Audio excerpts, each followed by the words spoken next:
Ouverture au Congo-Brazzaville de la Smart Africa Digital Academy. Du 25 au 26 février, la ville s'est transformée en capitale africaine du digital. Après les échauffourées de la semaine dernière à la Casse d'Abobo Anador, le ministre de la Promotion des PME, Félix Anoblé, fait des propositions aux ferrailleurs. Effondrement d'un immeuble dans la commune de Treichville, avenue 3, rue 16 Barré. Les populations expriment leur mécontentement. Dans le cadre de la célébration du Nouvel An chinois s'est tenu le premier dîner d'affaires entre les opérateurs économiques ivoiriens et chinois, une initiative du cabinet d'affaires sino-africain avec pour but d'ouvrir davantage le marché chinois aux Ivoiriens.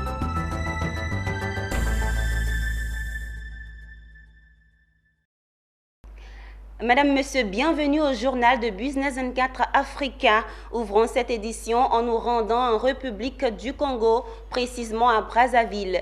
Du 25 au 26 février 2022, Brazzaville s'est transformée en capitale africaine du digital le temps d'une rencontre. 48 heures durant, la ville a vibré au rythme de la Smart Africa Digital Academy, un réseau africain des autorités de protection de données personnelles. On en sait plus dans ce reportage signé Eric Doumangoyi et Jennifer Antio dans un commentaire de France Diomandé.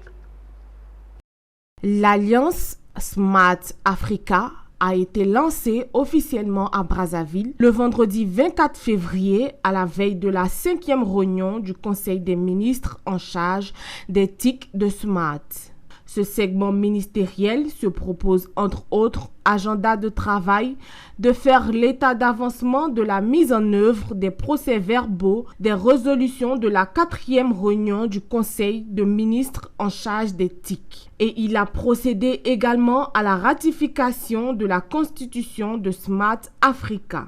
Créé lors du sommet Transform Africa, tenu à Kigali, Rwanda, du 28 au 31 octobre 2013, il y a eu un engagement audacieux et novateur des chefs d'État et de gouvernement africains visant à accélérer le développement socio-économique durable sur le continent en introduisant un haut débit et à l'utilisation des TIC.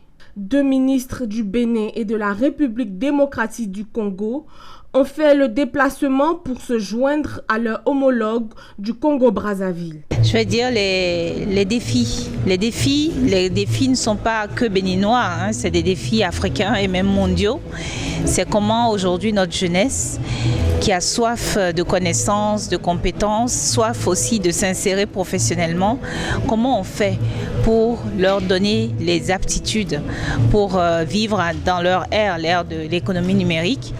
Et donc, bien entendu, des initiatives telles que celles que nous avons aujourd'hui, la SADA, la Smart Africa Digital Academy, contribuent à relever ces défis.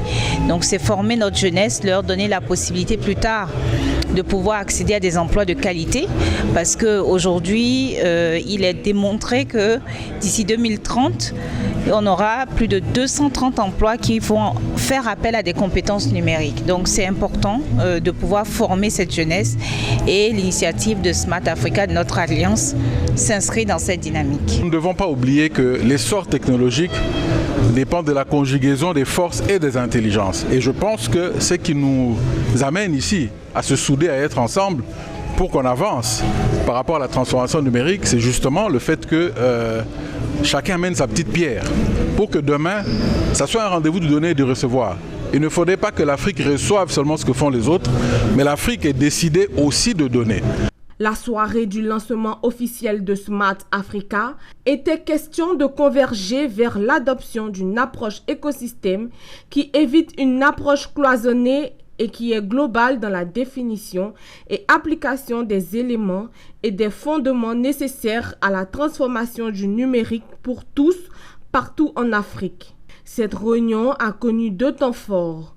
La signature entre Smart Africa Digital Academy et le Congo, et de l'autre côté, la République centrafricaine et le Congo pour renforcer le numérique dans les universités centrafricaines avec l'appui du Congo.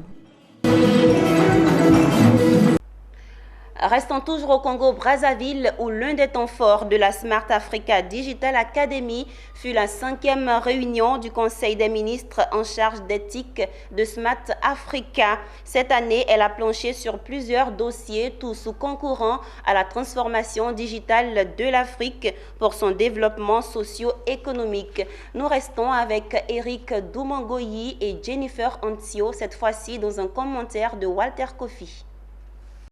Organisée les 25 et 26 février à Brazzaville, en République du Congo, la 5e réunion des ministres d'éthique abordera les réalisations 2021 et l'état de mise en œuvre des résolutions adoptées lors de la 4e réunion du CEMI-CT. Les membres du Conseil ont discuté des projets proposés, y compris d'un guide sur la protection des données et la vie privée, centre de données vers Smart Africa, Smart Africa Community Connect, Smart Africa Digital Economic Index, qui suit les progrès vers la transformation numérique, et Block Smart Africa Fund, un programme qui investit dans des entreprises utilisant les solutions technologiques évolutives pour créer des opportunités de croissance dans les communautés mal desservies en Afrique. Voilà, les résolutions, c'est qu'on a adopté des projets, et je vais dire en gros les grands projets, c'est le projet Giga qui me tient à cœur, c'est celui de réduire la fracture numérique à travers la mise en place des salles multimédia dans les écoles. Parmi les autres projets en cours, citons la création du Centre africain d'intelligence artificielle (IE) et le lancement de la Smart Africa Digital Academy SADA au Congo. SADA a été mise en place par Smart Africa en tant que catalyseur pour la construction de sociétés numériques équitables, inclusives et durables en Afrique, en fournissant un renforcement des capacités aux décideurs et aux régulateurs. Tant que les pays africains ne sont pas interconnectés, avoir des autoroutes entre les pays, c'est-à-dire chaque pays africain doit être connecté au moins à 2 de ses voisins, on n'ira pas très loin dans la transformation numérique, parce que c'est la base de tout. Et c'est dans ce cadre-là que nous avons signé un accord, un MOU avec le Congo, déjà sous le régime du Smart Africa. Le Congo et Gabon sont en train de s'interconnecter. Smart Africa est une alliance de 32 pays africains, d'organisations internationales et d'acteurs mondiaux du secteur privé chargés d'accélérer l'agenda numérique de l'Afrique, notamment en réalisant un développement socio-économique durable et en faisant entrer l'Afrique dans l'économie du savoir grâce à un accès abordable au haut débit et à l'utilisation d'éthique. 2 temps forts ont marqué cette année la signature de la collaboration entre Smart Africa et la République du Congo, et aussi la signature du partenariat entre la Centrafrique et le Congo dans le renforcement du numérique aux universités centrafricaines. Poursuivons notre édition en Côte d'Ivoire en parlant toujours de digitalisation. La Banque africaine de développement va accompagner le dépositaire central Banque de règlement DCBR à hauteur de 230 millions de francs CFA dans son projet de digitalisation des opérations d'appel public à l'épargne. La signature de l'accord de don s'est déroulée ce lundi 28 février au siège de la BRVM à Abidjan Plateau. Environ 80% du coût global du projet. Cette enveloppe vise à accélérer la réalisation de la plateforme prévue pour arriver à terme en septembre au dernier trimestre 2022. Issa Badini et Ismaël Doza. L'instant est à la fois sobre et solennel. Côte à côte ce matin au siège de la BRVM, le directeur général de la Bourse régionale des valeurs mobilières et la directrice générale pour l'Afrique de l'Ouest de la BAD, en apposant leur signature sur ces 2 documents, c'est un engagement lourd de plus de 230 millions de francs CFA qu'ils sont en train de prendre. La BAD, à travers sa responsable Afrique de l'Ouest, qui va donner 400 000 $, soit 233 800 000 francs CFA, et la DCBR de réaliser le projet de digitalisation des opérations d'appel à l'épargne d'ici fin 2022. Nous sommes heureux de voir que cette orientation stratégique du DCBR que nous avions mûri, que nous avions travaillé, pour lequel nous cherchions des partenaires, nous sommes heureux de savoir que la Banque africaine de développement a donc décidé de nous accompagner. Des réunions ont eu lieu, des échanges de fonds ont eu lieu sur la question et ces réunions ont abouti à un alignement complet de la vision et de la stratégie que nous voulions mettre en place pour le développement du marché primaire. Cette convention va aider le dépositaire central, la banque de règlement, à augmenter l'automatisation de toutes les opérations, notamment sur le marché primaire, afin d'améliorer la transparence, la fiabilité, l'efficacité des transactions et partant d'augmenter l'attractivité du marché pour que les opérateurs, aussi bien investisseurs que d'ailleurs émetteurs aussi, puissent faire de plus en plus appel à l'épargne publique. Témoin de la signature de l'accord, le secrétaire général du Conseil régional de l'épargne publique et des marchés financiers qui espère pour sa part, l'accord étant signé, une réalisation rapide afin, dit-il, de rattraper le retard. Pour nous, c'est un projet qu'on attend depuis longtemps, qu'on devrait pouvoir conduire, en tout cas nous on souhaite qu'il puisse être opérationnel au plus tard à fin septembre. Et donc ça nous permettra de faire 3 mois de sensibilisation, de former les acteurs, surtout que nous avons beaucoup de processus qui touchent les fintech ou la digitalisation. Donc ce serait bien que pendant toute l'année 2022, les acteurs soient familiarisés vraiment à tous ces process-là, regardent bien les interactions et pour qu'en 2023, vraiment le marché puisse monter en gamme. Il faut noter que le coût global du projet est estimé à 500 000 $, soit 292 250 000 francs CFA. La part manquante, soit 58 450 000 francs CFA, sera l'affaire de la BRVM. Suite aux manifestations de mécontentement des ferrailleurs de la casse d'Abobo-Anador la semaine dernière qui ont occasionné des dégâts matériels, le ministre de la Promotion des PME, de l'artisanat et de la transformation du secteur informel, Félix Sanoblé, est allé à la rencontre des ferrailleurs mécontents. Il leur a demandé, entre autres propositions, de regagner le site d'Abobo-Ndotré. Des fonctionnaires de police en tenue anti-émeute, des armes de défense, flashball et matraque à la main, et même des armes atypiques, lance-pierre, le moins que l'on puisse dire, les ferrailleurs de la casse Abobo-Anador et les forces de l'ordre étaient sur les dents. Ce lundi 28 février 2022, dans cette commune. En visite dans les quartiers d'Abobo-Anador et d'Abobo-Ndotré, Anoble Félix et Kandia Camara ont bravé l'effervescence de la foule d'artisans chauffés à bloc et au bord de l'explosion.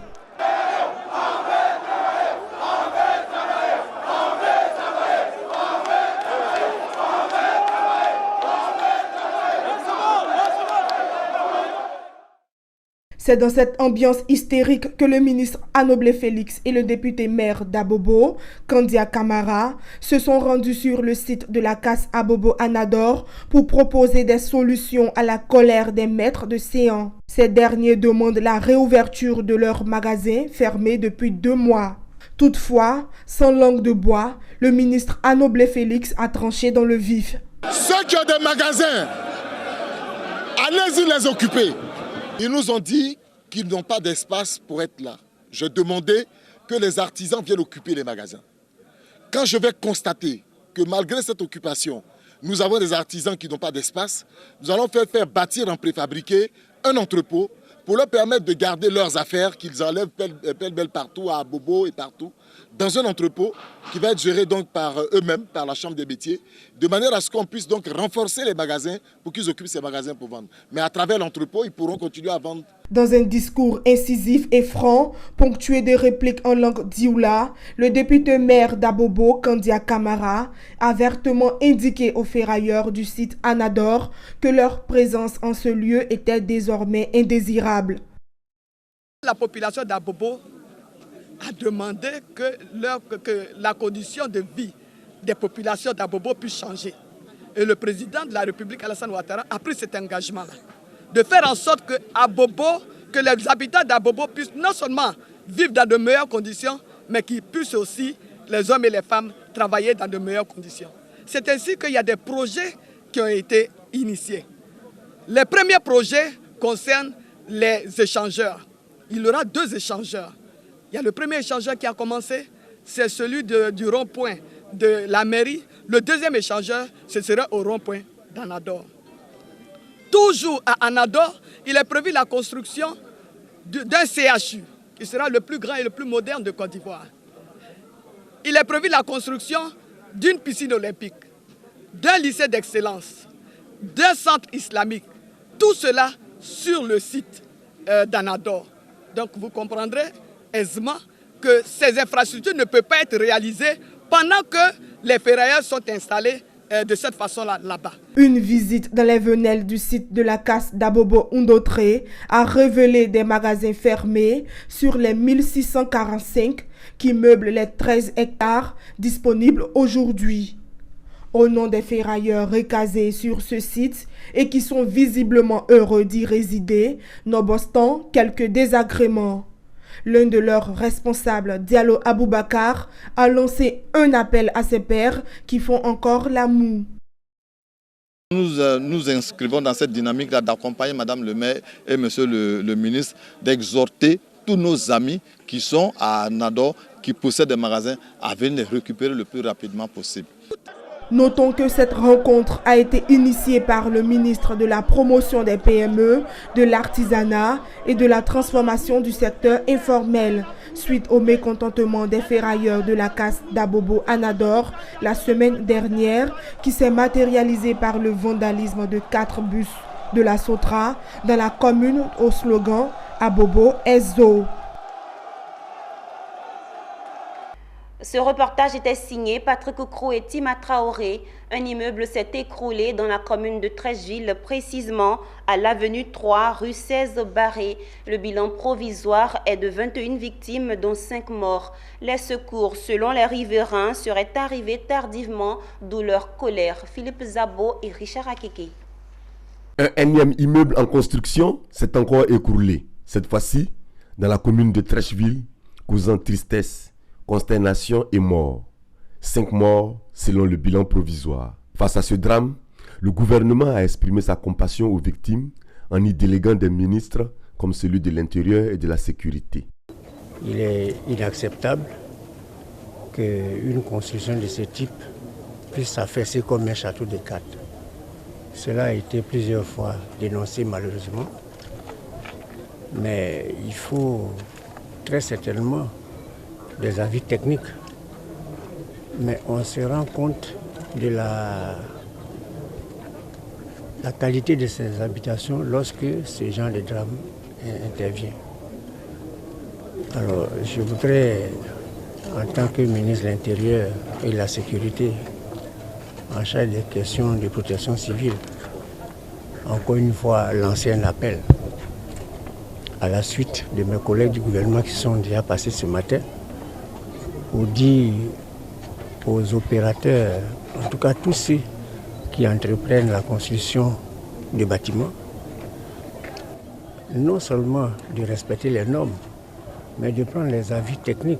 Pour les riverains, l'écroulement de cet immeuble est la goutte d'eau de trop. Pour eux, ordre avait été donné aux propriétaires d'arrêter les travaux, ce qui n'a pas été fait. Mais le plus grave serait la lenteur des travaux de recherche des survivants et le manque de moyens adéquats. On espère depuis matin, elle en bas, nous ça ne nous arrange pas. On partit en bas, elle ne peut pas respirer, oui. Donc là, ils vont continuer à attendre, ils ne sont pas venus. Nous-mêmes, la population de Treichville, on est solidaires de nous. Nous-mêmes, on essaie d'enlever avant qu'ils vont venir. On n'attend pas. Depuis la machine, ça ne vient pas. Puis, il y a quoi? Ils ont encore un cœur. On a regardé, ça a fini en même temps. Voilà, nous sommes à côté de la station. Bon, mais c'est nos parents qui sont là-bas. Bon, il y a une femme et un monsieur avec son mari, avec 2 enfants, ils sont en bas là-bas. Oui, on communique avec eux. Ils ont les téléphones, ils ont portable là-bas. Ma tante était là-bas. Elle, ça a communication, elle, on l'a bien enlevée. Elle aussi.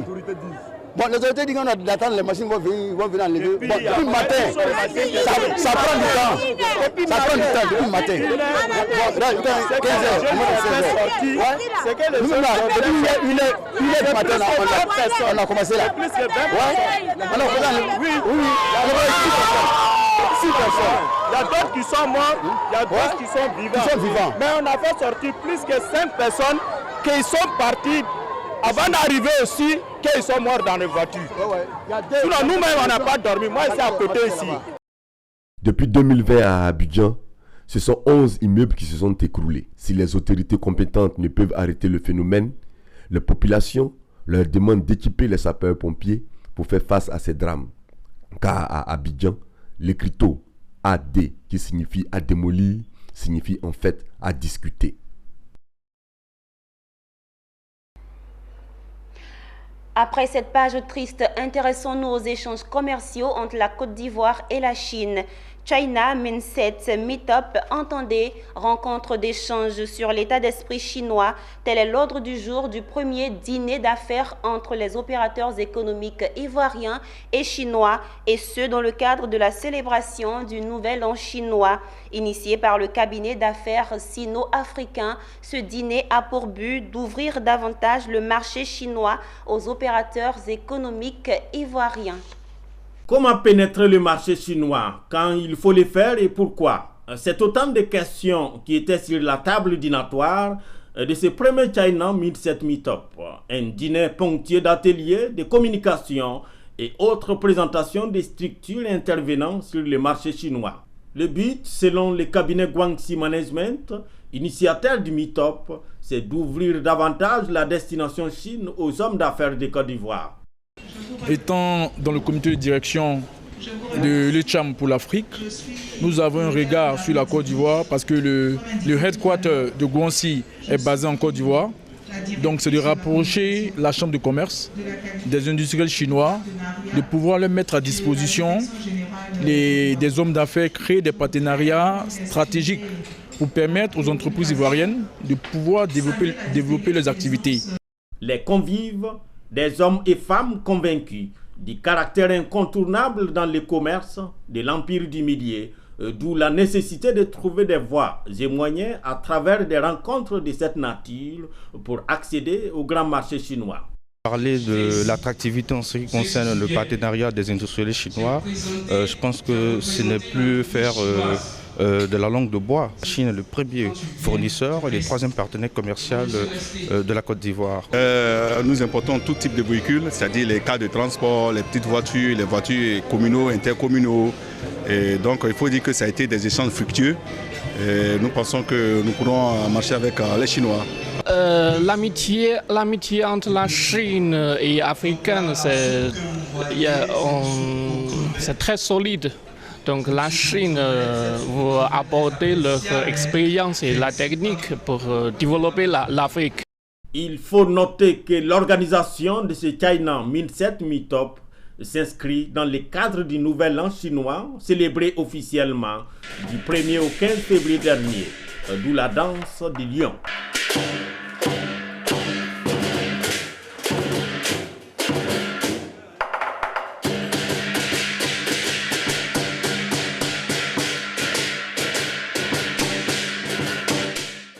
C'était un reportage signé Issa Badini et Ismaël Doza. La ministre Anne-Désirée Ouloto a rencontré les femmes du district des Montagnes ce dimanche 27 février au Plateau. Il s'agissait pour elles de leur présenter ses vœux de nouvel an et les inviter à l'Union pour le développement du district des Montagnes. Konina Nourgo et Ismaël Doza. Développement. C'est le maître mot de cette rencontre entre la ministre Anne-Désirée Ouloto et ses sœurs du district des Montagnes, comprenant les régions du Guémon, du Tonkui et du Cavali. Elles ont décidé de mettre la politique de côté et se donner la main pour le développement de leur district. Un pari qu'elles entendent relever dans la paix et l'union. Cette rencontre, à laquelle plus de 300 femmes du district des Montagnes ont pris part, a permis à Anne Ouloto d'inviter ses sœurs à être des ambassadrices de la paix et du développement. Actuellement en Côte d'Ivoire, celui qui a le pic, il s'appelle Alassane Ouattara. Je connais aujourd'hui, je ne connais pas. Mes chers sœurs, c'est tout ce que je peux faire pour vous.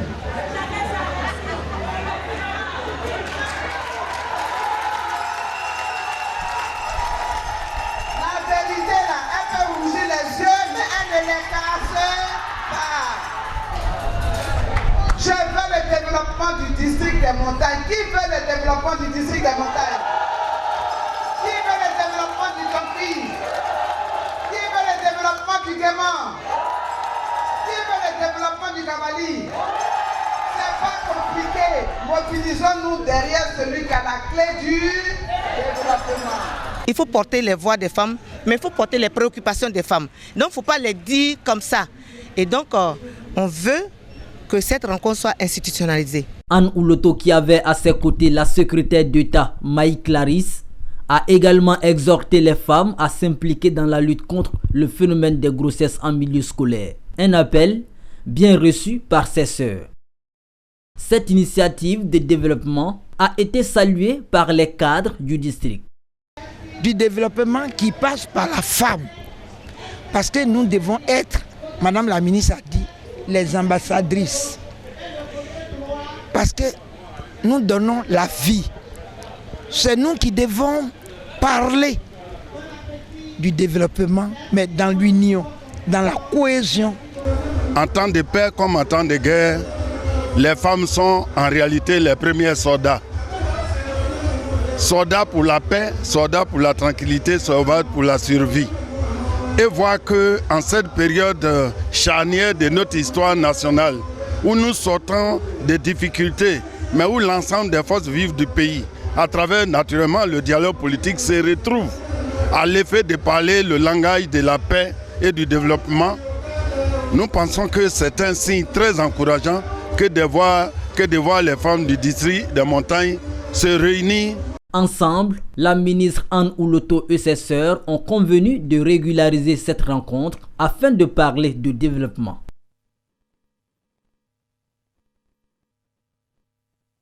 InfoTracker est une plateforme d'échange et de partage d'expériences.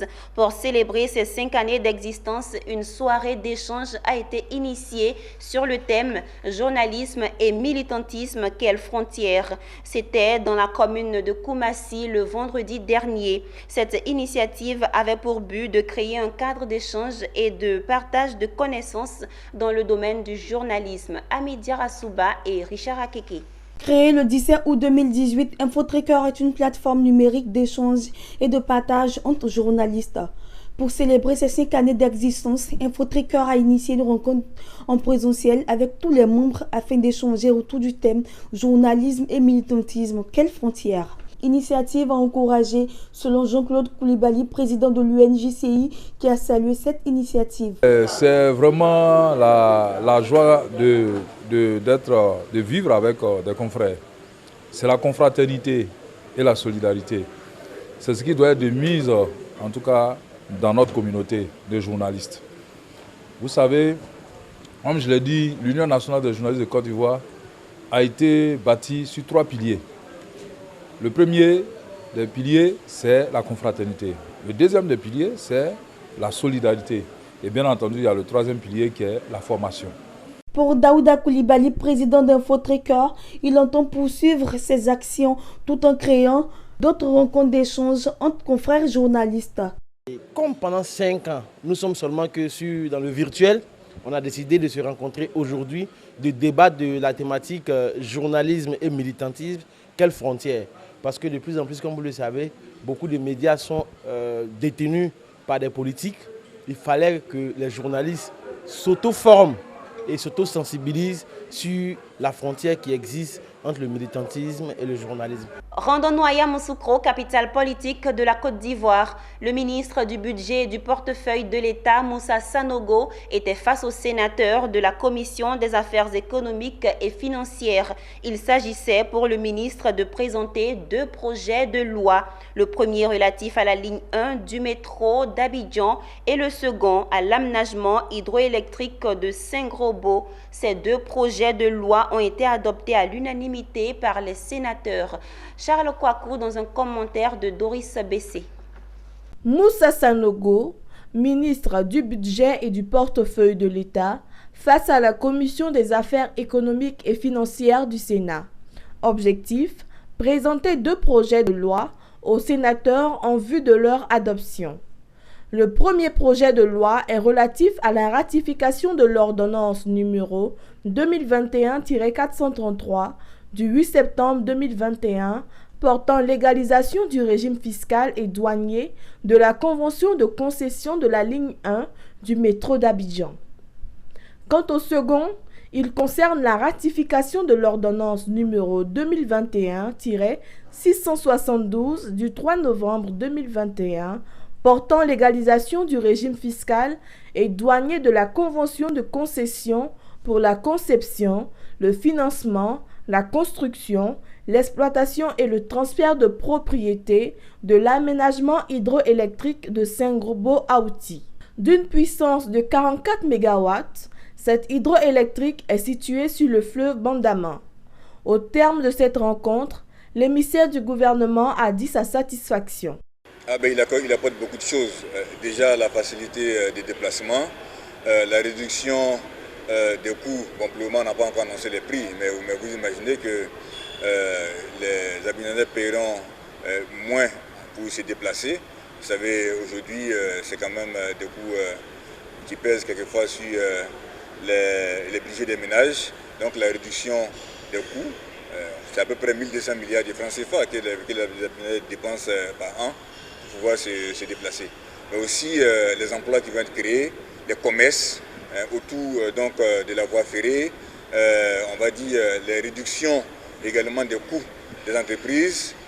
En tout cas, c'est vraiment un environnement extrêmement important de création de richesses que ce métro va induire.